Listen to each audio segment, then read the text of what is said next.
अस्सलाम वालेकुम रहमतुल्लाहि व बरकातुहू। जी हाँ दोस्तों, मैं एहतिशाम निज़ामी कासमी। नाज़रीन, आज हम पहुँचे हैं उत्तर प्रदेश के ज़िला सहारनपुर का एक मुमताज़ दीनी इदारा। यहाँ पर दीनी व असरी तालीम का इंतज़ाम है और बहुत शानदार इदारा है।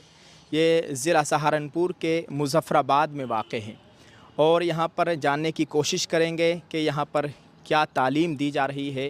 इस मरकज़ के ज़ेर एहतिमाम इनके बहुत सारे इदारे यहाँ पर कायम है। बस आप सबसे गुजारिश है, इस वीडियो को मुकम्मल देखिएगा और इससे बहुत फ़ायदा होने वाला है। मखलूत तालीम से अगर आप अपने बच्चों को और बच्चियों को इर्तिदाद से बचाना चाहते हैं तो इस वीडियो को देखें। पूरी तफसील आपके साथ शेयर करेंगे और यहाँ के जो प्रिंसिपल है, जो ज़िम्मेदार है, उनसे बात करने की कोशिश करेंगे। आइए चलते हैं। अस्सलाम वालेकुम। आइए दोस्तों, ये है जिस मरकज़ के ताल्लुक़ से हम बात कर रहे थे और यहाँ पर हम जानने की कोशिश करेंगे। यहाँ के जो ज़िम्मेदार है, प्रिंसिपल है, मौलाना आबिद वफ़ा साहब। अस्सलाम वालेकुम। वालेकुम अस्सलाम वरहमतुल्लाहि वबरकातुहू। खैरियत से आप? जी आप कैसे हैं? अल्हम्दुलिल्लाह मैं ठीक हूँ। यहाँ आप अपने मरकज़ का थोड़ा सा पहले तारुफ़ करा दीजिए, फिर उसके बाद आगे बात करें। मरकज़ इहयाल फ़िक्र इस्लामी 2000 यानी सन 2000 में कायम किया गया एक NGO है जिसके तहत मुख्तलिफ़ इदाराजात चलते हैं। उनमें से एक डिसेंट एकेडमी है। डिसेंट एकेडमी के अंदर हम लोग 2 प्रोग्राम हमारे हैं, एक हिफ्ज़ुल कुरान और एक हिफ्ज़ुल कुरान प्लस। जो स्टूडेंट्स हिफ्ज़ के साथ साथ हम देख रहे थे कि बहुत सारे स्टूडेंट्स हमारे पास हिफ्ज़ के बाद आते थे और हिफ्ज़ के बाद जब हम उनको 9th 10th 11th 12th वगैरह के लिए या नीट या दूसरे कॉम्पिटिटिव एग्ज़ाम के लिए उनका टेस्ट वगैरह लेते थे तो 2 बातें सामने निकल कर के आती थी कि या तो उनका बैकग्राउंड बहुत अच्छा नहीं होता था, यानी जिस स्कूल या जिस मदरसे से वो तालीम हासिल करते थे तो वो अगरचे अरबी में बढ़िया होते थे, अच्छे होते थे, लेकिन हिंदी इंग्लिश वगैरह में थोड़े कमज़ोर होते थे। तो उसको मद्देनज़र रखते हुए हमने यहाँ पे हिफ्ज़ुल कुरान प्रोग्राम शुरू किया, जिसके अंदर हम बच्चे को 5.5 ईयर के अंदर यानी 5.5 साल के अंदर नाज़रे से हिफ्ज़ मुकम्मल तक 5.5 सालों में कराते हैं और उसके साथ साथ प्रॉपर इंग्लिश मीडियम में CBSE पैटर्न पर 8th क्लास कराते हैं। तो अब वो जो हमारी दिक्कत होती थी कि बाहर से आने वाले स्टूडेंट्स को हमें इंग्लिश सिखाने में प्रॉब्लम होती थी, वो हमारी यहाँ पे सॉल्व हो जाएगी। जो हमारा हिफ्ज़ुल कुरान प्लस प्रोग्राम है उसके अंदर हम लोग हाफिज़ स्टूडेंट्स को, स्पेशली हाफिज़, ऐसा कोई हार्ड कोर लाइन नहीं है, बिल्कुल ऐसी कोई पाबंदी नहीं है। अगरचे गैर हाफिज़ भी आना चाहता है तो उसको भी हम कोशिश करते हैं, यानी फोकस हुफ़ाज़ पे नहीं है। फोकस मोस्टली हुफ़ाज़ पर है और कोशिश ये होती है कि हाफिज़ स्टूडेंट्स को हम लोग प्रॉपर CBSE पैटर्न के मुताबिक और प्रॉपर वही कॉम्पिटिटिव माहौल दे करके, वही कंपटीशन की तैयारी के साथ जो मुसाबका जाती है, मुकाबला जाती इम्तिहानात होते हैं, उनको मद्देनज़र रखते हुए हम 9th 10th 11th 12th 5 साल में कराते हैं और जिसमें हमारा फोकस होता है कि हम बच्चे को 9th 10th भी कराएं, 11th 12th भी कराएं और 11th 12th के साथ साथ नीट और जो क्लैट और दूसरे कॉम्पिटिटिव एग्ज़ाम है उनके हम इन लोगों को तैयारी कराएं।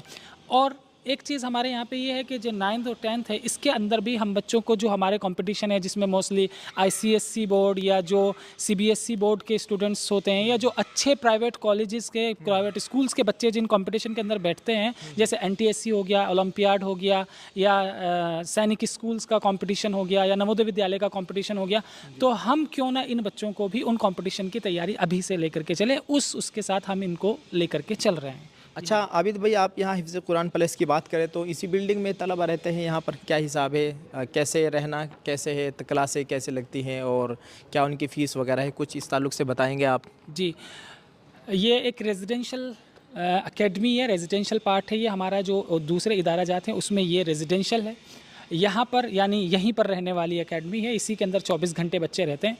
इसके अंदर जो स्टूडेंट्स हैं उनको हमने, जो तलबा हैं उनको हमने रहने के लिए, लेटने के लिए बेड वगैरह प्रोवाइड किए हुए हैं और खाने के लिए उनको अच्छा न्यूट्रिशन, अच्छा खाना देने की पूरी कोशिश करते हैं। और उसके साथ साथ हमारे यहाँ पे एजुकेशन में कोई कॉम्प्रोमाइज़ नहीं है, तालीम में हमारे यहाँ पे कोई बिल्कुल भी किसी भी तरह का कॉम्प्रोमाइज़ हम लोग नहीं करते, तो बेस्ट क्वालिटी एजुकेशन देने की कोशिश करते हैं। अच्छा ये बताइएगा, इसमें फ़ीस का कोई आपने निज़ाम बना रखा है? जैसे बाहर से जो दाखिला लेने के लिए यहाँ तलब आएंगे तो कुछ फ़ीस वगैरह का इंतज़ाम है यहाँ कैसे? जी, हिफ्ज़ुल कुरान में हमारे यहाँ पे बहुत नॉमिनल फ़ीस, बहुत छोटा सा मामूली सी फ़ीस एक रखी हुई है हम लोगों ने।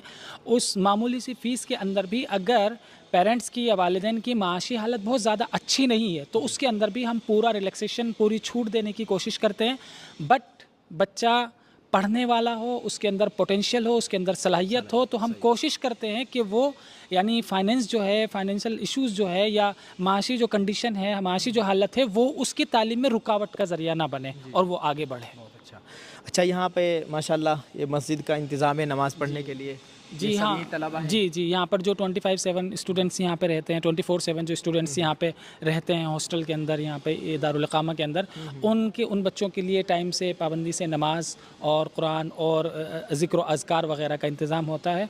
बाकायदा मगरिब बाद, असर बाद और फजर बाद बाकायदा यहाँ पर इंतज़ाम ज़िक्र का रहता है। यानी एक बेहतरीन इंतज़ाम है तलबा के लिए। जी जी, एटलीस्ट यहाँ पे 40 हदीस और जो दीगर जो मसनून दुआएं हैं उनको भी याद कराने की कोशिश की जाती है, ताकि एक ओवरऑल या एक देखा जाए तो मतलब हर फील्ड में वो अपने दीन से भी मुकम्मल तरीके से आरास्ता हो और दुनिया भी उसके साथ में हो। इस तरीके से एक मतलब ये ना हो कि जैसे अभी हमारे साथ में ये प्रॉब्लम चल रही है कि जो मोस्टली मदरसा बैकग्राउंड के हम लोग स्टूडेंट्स होते हैं, तो उनके साथ में दिक्कत ये होती है कि उन्हें जो इकोनॉमिक टर्म्स हैं, जो मईशत के टर्म्स हैं, जो संविधान के टर्म्स हैं, जो अल्फाज हैं, जो बातें हैं, वो एटलीस्ट समझ सके कि चल क्या रहा है। एक ओवरऑल नर्चरिंग स्टूडेंट्स की हमें करनी है।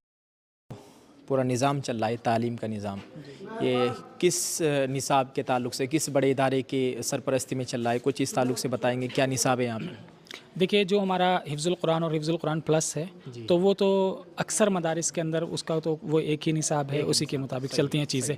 और जो हमारा इंग्लिश का चल रहा है वो CBSE पैटर्न पर हम इंग्लिश मीडियम में चीज़ें दे रहे हैं। लेकिन यहाँ पर एक 5 साला खुसूसी प्रोग्राम है, उसके अंदर हम लोग जो बच्चे 12th कर चुके हैं, यानी 12th पास आउट हैं, 12वीं उन्होंने की है, किसी भी बोर्ड से की हो, तो उन 12वीं वाले स्टूडेंट्स को हम 5 साल के अंदर आलमियत का एक खुसूसी कोर्स कराते हैं, जिसके अंदर हम उनको 5 साल के अंदर ग्रेजुएशन की डिग्री भी देते हैं साथ में, और 5 साल। उसकी वजह यह है क्योंकि हमारा बच्चा जब फारिग हो करके मदरसे से किसी बड़ी यूनिवर्सिटी के अंदर जैसे जामिया, MU, JNU के अंदर जाता है, तो उसको उस डिग्री को 12th के इक्विवेलेंट माना जाता है, और 12th के इक्विवेलेंट मान करके उनको फिर से ग्रेजुएशन में एडमिशन लिया जाता है, तो ताकि हमारा बच्चा यहाँ से 5 साल लगाने के बाद जा करके मास्टर्स में एडमिशन ले सके। अच्छा, ये किसी जैसे दारुल देवबंद है, दारुल नदवतुल उलमा लखनऊ या मदरसा मज़ाहिल सहारनपुर, किसी के तहत है?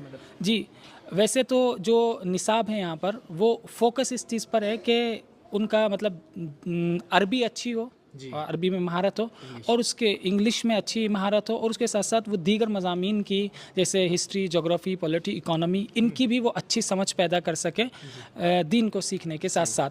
अब उसके बाद फारिग होने के बाद ऐसा कोई रिस्ट्रिक्शन या ऐसी कोई पाबंदी नहीं है कि आपको नदवा ही जाना है। निसाब अगरचे कुछ किताबें मतलब नदवे की भी हैं, और कुछ इंपॉर्टेंट चीज़ें जो हैं वो मज़ाहिल की, कुछ इंपॉर्टेंट चीज़ें दारुल की हैं, तो जो इंपॉर्टेंट चीज़ें जहाँ से हैं हमारी, वो हमने ले करके एक कॉम्बिनेशन बनाने की कोशिश की है। जी, जिस चीज़ से भी इस्तिफ़ादा के मतलब हम ये सोच करके एक जगह रिस्ट्रिक्ट ना हो जाए कि नहीं हम नदवे का निसाब पढ़ा रहे हैं तो हम दारुल की कोई किताब नहीं लेंगे, दारुल का निसाब पढ़ा रहे हैं तो नदवे की कोई किताब नहीं लेंगे। जो चीज़ फ़ायदेमंद है उसको हम लेंगे। तीनों के निसाब को आपने जमा किया हुआ है, और स्पेशल कुछ चीज़ें उसमें अलग से ऐड की। अच्छा, आपने डिसेंट एकेडमी के ताल्लुक से भी हमें बताया था, और एक डिसेंट इंडियन पब्लिक कॉलेज के नाम से, तो उस बिल्डिंग को, उस इदारे को आप दिखा सकते हैं? जी बिल्कुल, आइए मैं आपको लेकर के चलता हूँ। एक हमारा प्रोजेक्ट चल रहा है डिसेंट इंडियन पब्लिक कॉलेज के नाम से।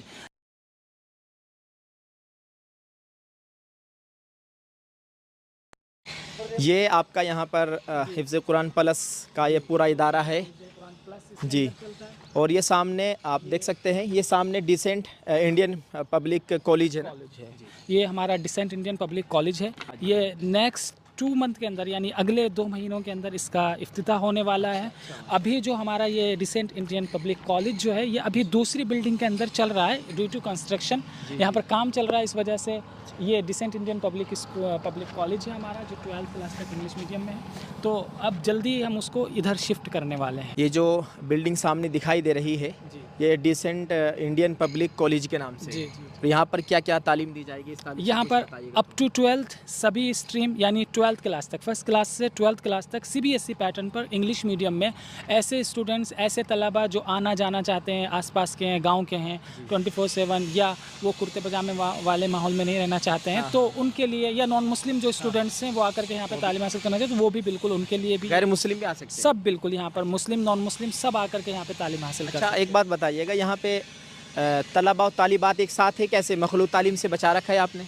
अभी तो मतलब हमारा जो प्रोग्राम है वो इस तरीके का है कि ये जो बिल्डिंग है हम इसका एक पार्ट फॉर गर्ल्स और जो दूसरा पार्ट है फॉर बॉयज़। यानी हमारी कोशिश ये है कि मतलब तालीम में लड़कियों के लिए रुकावट भी ना बने और जो प्रॉब्लम्स आज के टाइम में फेस करनी पड़ रही हैं ख़ासतौर से गर्ल्स स्टूडेंट्स के लिए, जो लड़कियां उनके लिए, वो भी ना हो कि वो स्कूल के अंदर जा रही है लेकिन वहाँ से वापस आने के बाद अलग अलग तरह की प्रॉब्लम्स वहाँ पे क्रिएट हो जा रही है। खासतौर से मुस्लिम खासतौर से मुस्लिम गर्ल्स से इर्तिदाद का मसला है इस वक्त बहुत तेज़ी से, ख़ासतौर से मुस्लिम गर्ल्स के साथ में। तो कोशिश ये है कि उनको प्रॉपर और अच्छी एजुकेशन भी मिल जाए, अच्छी तालीम भी मिल जाए और उनके सामने कोई रुकावट भी ना बने। अच्छा, इस बिल्डिंग में भी कुछ काम चल रहा है जैसे कि हम देख रहे हैं? जी अभी अंडर कंस्ट्रक्शन है, लगभग ये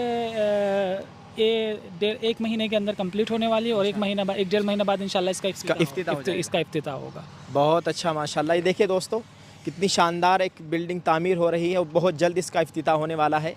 यहाँ पर भी माशाल्लाह ज़बरदस्त तालीम दी जाएगी। आप सबसे गुजारिश है कि यहाँ पर अपने बच्चों को दाखिला दिलवाने की, यहाँ पर भेजने की कोशिश कीजिएगा। इंशाल्लाह आपको इससे बहुत फ़ायदा होगा। आइए आगे देखते हैं। यहाँ पर आपने बनात के ताल्लुक़ से भी बताया था, तो उसको भी आप दिखाएंगे कुछ थोड़ा सा? जी, हमारे यहाँ पे एक जैसे इस्लामिक स्कूल फॉर गर्ल्स, यानी मुस्लिम तालिबात जो हैं उनके लिए एक इस्लामिक स्कूल है।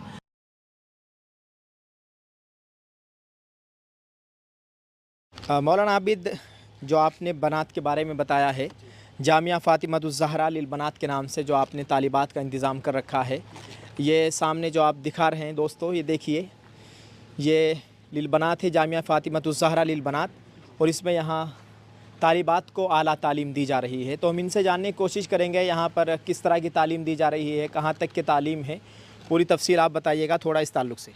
जी, ये अल्हम्दुलिल्लाह जामिया फ़ातिमतुज़ ज़हरा लिल बनात मुस्लिम जो गर्ल्स हैं बच्चियों के लिए एक इदारा है और एक मायारी इदारा, जिसमें अल्हम्दुलिल्लाह पिछले कई सालों से बाकायदा यहाँ से बैच फ़ारिग हो रहे हैं। तो ये पूरा तमाम जो इंतज़ामात है और जो तमाम उनका सेफ्टी और सिक्योरिटी जो है, उनके तहफ़्फ़ुज़ को ज़ेर नज़र रखते हुए इन तमाम चीज़ों का इंतज़ाम यहाँ पे फुल्ली CCTV है। अगरचे मैं यहाँ पर एक उसकी हैसियत से हूँ, लेकिन उसके बावजूद भी मुझे यहाँ पर जाने की इजाज़त नहीं है और इसमें झांकने की या कुछ करने की भी इजाज़त नहीं है। तो यहाँ ममनू है। जी बिल्कुल, दाखिला ममनू है, इसके इर्द गिर्द भी ममनू है। तो उन सारी चीज़ों को कि बिल्कुल महफूज और हिफाजत के साथ यहाँ पे रहें। और भी आप दूर से इसको रिकॉर्ड, मैं इस वजह से स्कूल की जो छत है उससे खड़े होकर के हम लोग इसको रिकॉर्ड कर रहे हैं, जामिया फ़ातिमतुज़ ज़हरा लिल बनात के मंज़र को। और अल्हम्दुलिल्लाह यहाँ पर उसके साथ साथ इनको अच्छी इंग्लिश और हिंदी और मैथ्स और जो दीगर मज़ामीन है उसकी भी तालीम दी जाती है, ताकि क्योंकि हमारी जो मानना है वो ये है कि अगर लड़कियां पढ़ेंगी तो जिस घर में वो हैं उस घर का भी इल्मी उसके अंदर इजाफ़ा होगा और जिस घर वो जाएंगे उस घर के अंदर भी इल्मी इजाफ़ा होगा और सफ़र नस्लें बढ़ेंगी इंशाल्लाह, नस्लें बढ़ेंगी भी इंशाल्लाह। अच्छा, इसकी देख रेख किसके हाथ में, कौन इसको देखता है, कौन प्रिंसिपल है?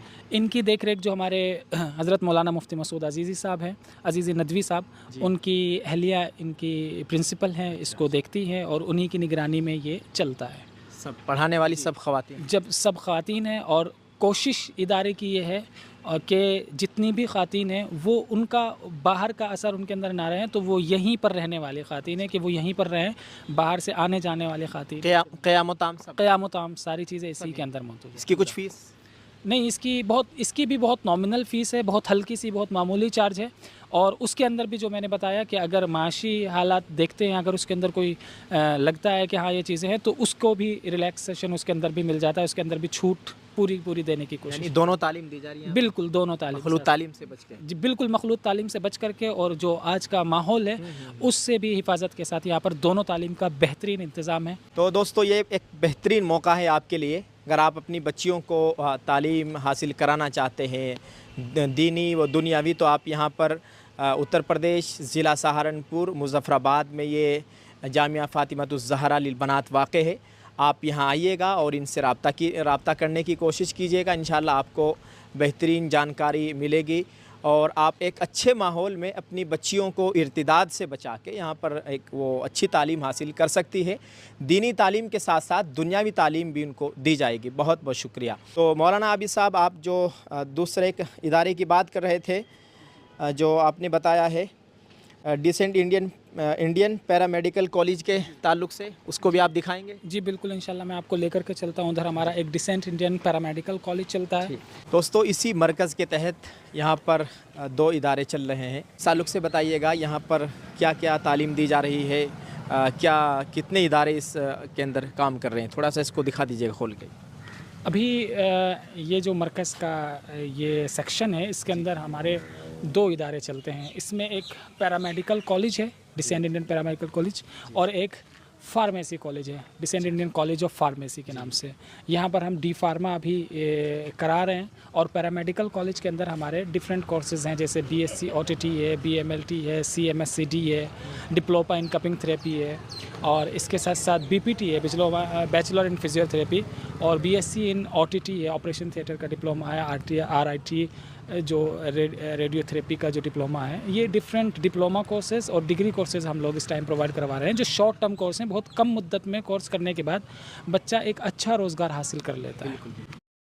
बिल्कुल, आइए मैं इंशाल्लाह आपको तफसील से दिखाता हूँ कि यहाँ पे क्या क्या चीज़ें हैं और किस तरीके से हमारा ये चल रहा है। और तो आइए दोस्तों, इसको देखने की कोशिश करते हैं। आइए यहाँ दोस्तों, ये डिसेंट इंडियन पैरामेडिकल कॉलेज है, आप अपनी स्क्रीन पर देख सकते हैं। ये इस जानिब आप देख सकते हैं। तो हम इनसे जानने की कोशिश करेंगे। आबिद भाई, अब बताइएगा इस ताल्लुक़ से यहाँ पर क्या तालीम दी जा रही है और क्या निसाब है, किस तरह का निज़ाम है, पूरी तफसील आप बताइएगा ताकि देखने वालों के अच्छी तरह से समझ में आ जाए। जी। हमारे यहाँ पे ये एक Decent Indian College of Pharmacy है और एक डिसेंट पैरामेडिकल कॉलेज है।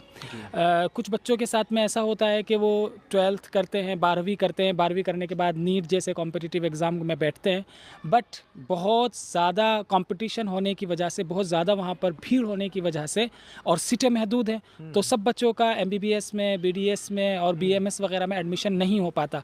तो फिर वो किसी ऐसे कोर्स की तलाश में रहते हैं कि जो कोर्स करके वो एक छोटी कम मुद्दत में, कम टाइम में कोर्स करके एक छोटा उनका रोज़गार तैयार हो जाए। तो यहाँ पर जो पैरामेडिकल कॉलेज है उसके अंदर उसी तरह के कोर्स हैं, जैसे BPT है, बैचलर इन फिजियोथेरेपी, BMLT है, और BSc OTT है, और DMLT है, यानी छोटे छोटे कलील मुद्दत के डिप्लोमा कोर्सेज़ भी हैं और डिग्री कोर्सेज़ भी हैं, जिनको करने के बाद आप अच्छा रोज़गार कमा सकते हैं और कौम की और मुल्क की खिदमत कर सकते हैं उसके ज़रिए। इसी तरीके से हमारा Decent Indian College of Pharmacy है। इसके अंदर हम स्टूडेंट्स को जो 12वीं पास तलबा है, उनको अगर वो फार्मेसी फील्ड में आगे कुछ करना चाहते हैं तो यहाँ पर डिप्लोमा डी फार्मा यानी डिप्लोमा इन फार्मेसी यहाँ पे कराया जाता है, जो कि हिंदुस्तान के अंदर आज बहुत ज़्यादा एक मशहूर कोर्स बन चुका है, जिसको करने के बाद मेडिकल एक केमिस्ट खोल सकते हैं। तो ये डी फार्मा कॉलेज है और यहाँ पर हम लोग फार्मेसी कॉलेज है, तो यहाँ पर डी फार्मा और जो दीगर कोर्सेज़ हैं वो आकर के कर सकते हैं। इसके साथ साथ जो BMLT, BSc OTT, diploma in cupping therapy, और एक जो सुप्रीम कोर्ट है उससे मंजूर शुदा एक छोटा सा डिप्लोमा है CMSED के नाम से, जो छोटे इलाके हैं, जो देहाती इलाके हैं, वहाँ पर लैक ऑफ डॉक्टर्स यानी डॉक्टर्स की कमी होने की वजह से छोटे छोटे इलाकों में भी UN ने भी और सुप्रीम कोर्ट ऑफ इंडिया ने भी इसको मंजूरी दे दी थी कि आप छोटे छोटे इलाकों में जो फर्स्ट एड है, जो छोटी चीज़ें हैं, उनका इलाज कर सकते हैं। तो वो भी यहाँ पर है और छोटा क्लिनिक करने के लिए। और इसके साथ साथ ये PCI से अप्रूव्ड है, पूरा मंजूर शुदा है, किसी भी तरह की इसमें कोई डाउट और कुछ नहीं है। यहाँ से जो डिग्री, यहाँ से जो डिप्लोमा मिलेगा वो ऑल इंडिया, पूरी दुनिया भर के अंदर मंजूर शुदा होगा और PCI से ये मंजूर शुदा है। अच्छा आबिद साहब, ये बताइएगा यहाँ पे आने के लिए और यहाँ पर जैसे आप बता रहे एडमिशन के लिए क्या तरतीब रहेगी, किस तरह यहाँ पर आ सकते हैं और कैसे जो कागजी कार्रवाई है किस तरह पूरी करेंगे, इस तरह से कुछ बताएं। कुछ कोर्सेज़ तो ऐसे हैं जिसमें किसी एग्ज़ाम की ज़रूरत होती है, जैसे डी फार्मा है, यूपी में एक छोटा सा एग्ज़ाम होता है, उस एग्ज़ाम में आप अपीयर होइए, उस एग्ज़ाम को क्वालिफाई करिए, उसके बाद यहाँ पे एडमिशन हो सकता है।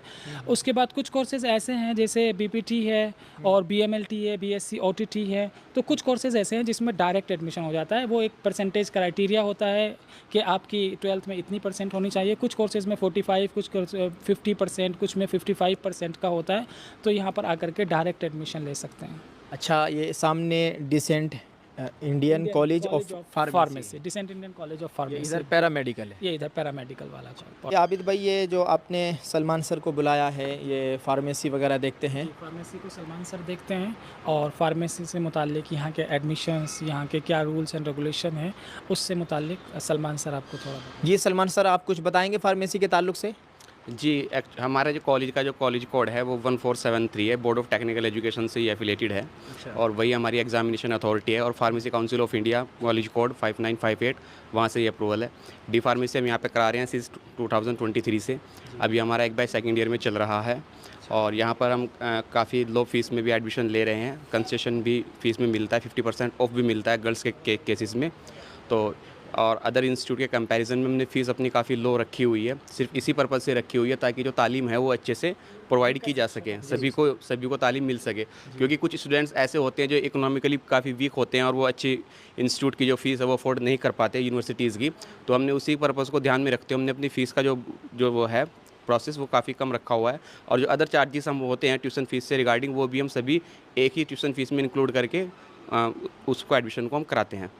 अच्छा, तलबा के लिए क़याम ताम का इंतज़ाम है जैसे? नहीं, एक्चुअल में ये जो पोर्शन है ये रेजिडेंशियल नहीं है, या यहाँ क़याम ताम का नहीं है। यहाँ पे से अप डाउन वाले स्टूडेंट्स आते हैं और जो हमारा वो उधर वाला जो हिस्सा है, पोर्शन है, जो इंस्टीट्यूट है, उसके अंदर रेजिडेंशियल है। अच्छा जी। आबिद भाई, ये जो हमारे पीछे इमारत है, बिल्डिंग है, इसमें क्या तालीम होती है या क्या है, इस ताल्लुक़ से कुछ बताएंगे आप? जी, यहाँ पर ये जो मरकज़ है, इसके तहत एक मंथली मैगज़ीन या यूँ कहें कि एक जो माहाना मजल्ला है वो निकलता है नुक़ूश-ए-इस्लाम के नाम से। और वो उसकी नशर इशात और राइटिंग्स का काम, और जो रीडिंग रूम है, लाइब्रेरी है हमारी इस बिल्डिंग के अंदर है, यहाँ पे नशर इशात का काम होता है। मुफ्ती साहब, जो मुफ्ती मसूद अज़ीज़ नदवी साहब, जो कि एक ज़माने से किताबत में और तसनीफ़ी काम में मसरूफ़ है, अल्हम्दुलिल्लाह उनकी 60 से ज़ायद किताबें मंज़र आम पे आ चुकी हैं। तो वो यहीं बैठ कर के और इसी जगह से वो सारे काम तसनीफ़ी काम होते हैं यहाँ से। जी, आइए इसको देखते हैं दोस्तों अंदर से। तो आबिद भाई, आप आगे कुछ तफसील बताएंगे? वैसे तो सब कुछ रिकॉर्ड हो चुका है। जैसे मुफ्ती अज़ीज़ नदवी साहब के ताल्लुक़ से आपने बताया था, उनसे मिलवाएंगे आप, उनका भी कुछ इंटरव्यू हो जाए, मुख्तसर बात। ठीक। तो मैंने सब कुछ इस इदारे से मुताल्लिक़ और जो इस मरकज़ के तहत जो इदारे चल रहे हैं उन सब का तफसीली मैंने आपको खाका पेश किया है। और अब मैं इन तमाम इदारों के रूह रवा, मीर कारवां जनाब हज़रत मौलाना मुफ्ती मोहम्मद मसूद अज़ीज़ी नदवी साहब से आपकी मुलाकात कराता हूँ। आइए। अस्सलाम। दोस्तों, आपने इस पूरी वीडियो को देखा है। मौलाना आबिद वफ़ा के नाम से जो एक शख्स हमें इंटरव्यू दे रहे थे, पूरी तफसील आपके साथ इन्होंने पेश की है। इसमें इन्होंने डिसेंट एकेडमी बराए हुफ़ाज़ किराम और Decent Academy, Indian Public College, Indian Para Medical College, Indian College of Pharmacy, तमाम बातें आपके सामने रखी हैं। और इस मरकज़ के तहत जितने भी इदारे चल रहे हैं, इसके रूह रवां, मीर कारवां जो ज़िम्मेदार है, हमारे साथ मौजूद है मौलाना मुफ्ती मसूद अज़ीज़ी नदवी साहब। मुफ्ती साहब, आज हम आपके यहाँ पे आए हैं, तमाम बातें देखी हैं, आपका पूरा इदारा देखा है, आपका मरकज़ के तहत जो जितने भी सेक्शन आपके चल रहे हैं, माशाल्लाह देखकर बड़ी दिली मसरत हुई, बड़ी दिली खुशी हुई। अल्लाह आपको इस सब जितना भी आप इसको चला रहे हैं, इस सब को आपके लिए ज़रिए मग़फ़िरत बनाए। तो आप कुछ कहना चाहेंगे इस ताल्लुक़ से? बहुत लोग आपको देख रहे हैं माशाल्लाह। अच्छा, हाँ, बिस्मिल्लाहिर्रहमानिर्रहीम, अल्हम्दुलिल्लाहि रब्बिल आलमीन, वस्सलातु वस्सलामु अला सय्यिदिल मुरसलीन मुहम्मदिन व आलिहि व सहबिहि अजमईन व मन तबिअहुम बि इहसानिन व दा बिदावतिहिम इला यौमिद्दीन, अम्मा बाद। जी, ये हमने एक दीनी जज्बा और उम्मत की और मिल्लत की फ़िक्र के सिलसिले में ये इदारा कायम किया कि मदारिस तो बहुत सारे हैं, मगर कोई ख़ास इम्तियाज़ या कोई ख़ास फ़िक्र जिसके अंदर हो, इसके लिए हमने कदीम और जदीद का संगम पैदा किया और इसमें जदीद फ़िक्र ली और कदीम साले और जदीद नाफ़े को एक जगह जमा किया और ख़ुद मा सफ़ा वदा मा कदीर को पेश नज़र रखते हुए हमने जदीद तकाज़ों को भी सामने रखा। और इस वक्त उम्मत को जिस चीज़ की ज़रूरत है कि अगर उनके एक हाथ में कुरान हो तो दूसरे हाथ में टेक्नोलॉजी हो, कंप्यूटर हो, इस निज़ाम को साथ में रखते हुए हमने ये इदारा कायम किया है। और इसके अंदर इसकी कोशिश की है कि हमारे बच्चे जहाँ हाफिज़ कुरान हों, जहाँ आलिम दीन हों, वहीं वो एक अच्छे एजुकेटेड आदमी हों, यानी वो लोग क्वालिफाइड हों और दुनियावी तालीम में भी महारत रखते हों। यानी जैसे आपने बताया है कि एक हाथ में कुरान और एक हाथ में कंप्यूटर लैपटॉप की जो आपने बात की, हमारे यही ख्वाब दिखाया है मुसलमानों को, भारतीय मुसलमानों को, हमारे मुल्क के वज़ीर आज़म नरेंद्र मोदी साहब ने, तो आप इसी पे अमल कर रहे हैं? हाँ, हमने इसी पर अमल करने की कोशिश की है और इस कौल को अमली जामा पहनाने की एक अमली कोशिश की है कि सिर्फ़ ये कौल ही ना रहे, सिर्फ़ ये एक बात ही ना रहे, बल्कि ज़मीनी सतह पर और ज़मीनी हद के ऊपर ये इस पर अमली तौर पर फ़िज़िकली ये होना चाहिए। और इसकी हमने कोशिश की है। इसी कोशिश के पेश नज़र हमने दीनी तालीम के साथ साथ में ये दुनियावी निज़ाम भी कायम किया है। अगरचे दीन और दुनिया की दो ही इस्लाम में नहीं है, इस्लाम में इल्म नाफ़े मतलूब है, चाहे वो साइंस हो, जोग्राफिया हो, अलजबरा हो, जो भी इल्म हो वो नाफ़े होना चाहिए। ये मतलूब है, ये मकसूद है, ये महमूद है। लेकिन ये कुछ लोगों ने इस्लाम में दो ही पैदा कर दिए कि दीनी तालीम है, दुनियावी तालीम है। इसकी इस्लाम में ज़रूरत नहीं। अल्लाह के रसूल ने फरमाया अल्लाहुम्मा इन्नी अस्अलुका इल्मन नाफ़िया, ऐ अल्लाह मैं तुझसे इल्म नाफ़े का सवाल करता हूँ। तो असल इल्म नाफ़े होना चाहिए, चाहे वो छोटा कायदा हो, बड़ा कायदा हो, पारा हो, कुरान शरीफ हो, बुखारी हो, हदीस हो, या फिर हम यहाँ दुनियावी तालीम के आज के हिसाब से, अगरचे दुनियावी तालीम नहीं कहना चाहिए, लेकिन आज के हिसाब से हम अंग्रेज़ी पढ़ें, हिंदी पढ़ें, जोग्राफिया पढ़ें, साइंस पढ़ें, टेक्नोलॉजी पढ़ें, बायोलॉजी पढ़ें, ये सब चीज़ें जो हैं नाफ़े होंगी तो ये मकसूद है और इस्लाम में मतलूब है। इसी के लिए हमने एक जी, बहुत बहुत शुक्रिया। अच्छा मुफ्ती साहब, बहुत लोग आपको देख रहे हैं, तो आप कुछ बताएंगे यहाँ पे कैसे वो आपसे रब्ता करें, यहाँ पे आए और इस एक बेहतरीन जो मौक़े आपने फ़राहम किए इनसे फ़ायदा उठाए। अपील करेंगे लोगों से कि वो आपसे जुड़े, अपने तलबा व तालिबात को यहाँ भेजें। और बड़ी बात यह है कि आपने मखलूत तालीम से तलबा व तालिबात को बचाया, जैसा कि हमारे बड़े उलमा किराम, ज़िम्मेदारान, जमीयतुल उलमा हिंद के सदर मौलाना अरशद मनी साहब बार बार कह रहे हैं कि जो भाई मालदार मुसलमान हैं उनको इस तरफ आगे बढ़ना चाहिए। और हमारी जो बच्चियाँ इस वक्त जो सबसे बड़ा मसला है इर्तिदाद का मसला है, अपनी बच्चियों को बचाया जाए, तो इस पर भी माशाल्लाह आपने अमल किया है। और बड़ी बात है कि आपने अलग अलग तलबा व तालिबात के लिए सेक्शन रखे हैं और बहुत अच्छे निज़ाम के साथ वो तालीम हासिल कर सकते हैं। तो आप अपील करेंगे? हाँ, मैं ये कहना चाहता हूँ कि जो मुसलमान अपने बच्चों को कुरान करीम तजवीद के साथ हिफ्ज़ कराना चाहते हैं, हमने उसके लिए प्रोग्राम बनाया है कि वो हिफ्ज़ के साथ साथ 8वीं क्लास इंग्लिश मीडियम के ज़रिए कर ले और फिर उसके बाद जो हाफिज़ कुरान हो जाएं, उनके पास हमारे पास मैदान है, वो आलिम बनना चाहें तो आलिम बन जाएं। आलिम बनने तक हमने उनके लिए खुसूसी कोर्स रखा है। जो लोग करने के बाद आना चाहें उनके लिए हमने कोर्स रखा है कि वो आलिम बन जाएं और आलिम बनने के साथ साथ 12वीं क्लास उनकी हो जाए। और जो लोग 12वीं कर चुके हैं उनके लिए हमने खुसूसी कोर्स रखा है कि वो 5 साल में आलिम बन जाएं। और जो 12वीं कर चुके हैं लेकिन वो इन दोनों तालीम से हटकर वो डी फार्मा करना चाहते हैं, उनके लिए हमने डी फार्मा का मैदान बनाया है। मेडिकल के हमारे पास 10-12 कोर्स हैं, रेडियोलॉजी वगैरह हैं, तो DMLT BMLT उधर भी जा सकते हैं, उसमें भी फ़ायदा हासिल। इसी तरीके से हमारी नौजवान बच्चियां हैं जो 9 साल से 12 साल तक की हैं, उनके लिए हमने आलिमा का कोर्स किया है, उनको दीनी तालीम दी जाती है। और इसी के साथ साथ हमने स्कूल भी बनाया है जो CBSE पैटर्न पे चल रहा है अभी, उसके अंदर हमने मखलूत तालीम नहीं रखी है। हमारा ये है कि निज़ाम के बच्चियाँ अलग रहें, बच्चे अलग रहें। 12वीं क्लास इंग्लिश मीडियम के ज़रिए से करें, उनका दीन, ईमान, अक़ीदा, माहौल और ये सब चीज़ महफूज रहें और वो दुनिया के लोगों से कदम मिलाकर और कंधे से कंधा मिलाकर खड़े हो सकते हैं, अपने मुल्क को मजबूत अपने मुल्क को मजबूत कर सकते हैं और अपने मुल्क के लिए वो मुफीद बन सकते हैं और अपने ख़ानदान, अपनी नस्लों के लिए भी मुफीद बन सकते हैं और मुल्क का नाम, मिल्लत का नाम रोशन कर सकते हैं। ये खुले मौक़े हैं, इसमें मिल्लत के लोग आएँ, फ़ायदा उठाएँ, अपने बच्चों को लाएँ और यहाँ से फ़ायदा उठाएँ और उनके मुस्तकबिल को और उनके किरदार को उम्मत के लिए मुफीद बनाएँ। ठीक है जी, मुफ्ती साहब बहुत बहुत शुक्रिया। दोस्तों आपने देखा है एक तकरीबन जो जैसे हमें बताया गया है तकरीबन 60 किताबों के मुसन्निफ़ है मुफ्ती मसूद अज़ीज़ नदवी साहब। एक मशहूर आलिम दीन है, उत्तर प्रदेश के ज़िला सहारनपुर के एक मुमताज़ आलिम दीन है और इन्होंने एक शानदार इदारा यहाँ पर कायम कर रखा है। आप सब लोग इससे फ़ायदा उठाइए। अपने बच्चों को और अपनी बच्चियों को यहाँ पर लेकर आइए, दाखिला कराइए और ये जो बेहतरीन मौक़े इन्होंने फ़राहम किए, आप इससे फ़ायदा उठाने की कोशिश कीजिएगा।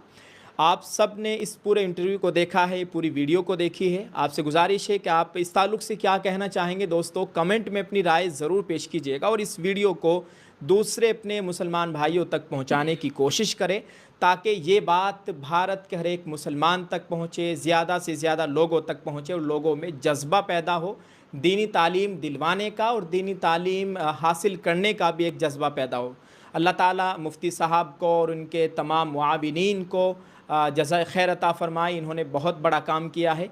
आप सब लोगों का बहुत बहुत शुक्रिया। वीडियो को शेयर करते जाएं और दुआ करें। जज़ाकल्लाह। अल्लाह ताला हम सब का हामी नासिर व आमीन। अस्सलामु अलैकुम व रहमतुल्लाहि व बरकातुहू।